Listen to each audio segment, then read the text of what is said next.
You do it and you get through it. Saturday. Few items on the agenda today, being the day before Christmas Eve and all. I want to make a salad, an appetizer, and possibly a dessert. I want to wrap my presents. I want to buy a Brita water filter.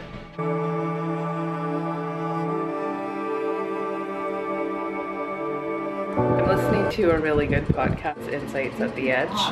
The Possibility Principle is a book that was written by Mel Schwartz. What he's suggesting is comfort with uncertainty leads to possibility, to opening, to potential, to not being constricted or confined about certainty. Recognition of your true potential. That's really not exactly what he says. That's my interpretation of it. He says that the most important relationship that we have is with our thoughts. Most of us walk around not knowing not being aware that we're kind of separate from our thoughts. And once we realize that what we're thinking and that we have the ability to change that, it's kind of a shifting, defining moment. Because once you can change the thoughts that you're thinking, you can essentially have whatever you want. If you're thinking abundance is flowing to me, wealth is flowing to me, love is flowing to me, I am love, love is everywhere, the world is such a beautiful place, then that's what gets created. And everything we see around us is a result of those thoughts, which is pretty cool. It's kind of overwhelming. It's kind of like inconceivable and incomprehensible.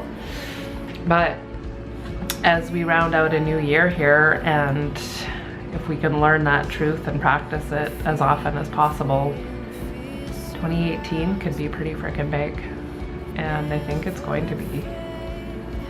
Well, it definitely is. Like, open it up. Open up the, what would you call this? Like when you're opening, you're erasing the existing beliefs and realities and normalities from your brain and opening it up to receive some wild, crazy, amazing insight. It doesn't even have to be wild and crazy. It's just like opening up the, I want to say like the skull or the brain or the vortex, but really none of those things, just the self, like opening up to like be, come here, come here. This is what happens when, you don't talk to anybody for 24 hours. Well, that's not true. I did talk to a woman in the grocery store who, she said, I bet I've moved about 20 times. And I said, oh, thanks, that's reassuring to hear. And she said, yeah, and you do it and you get through it.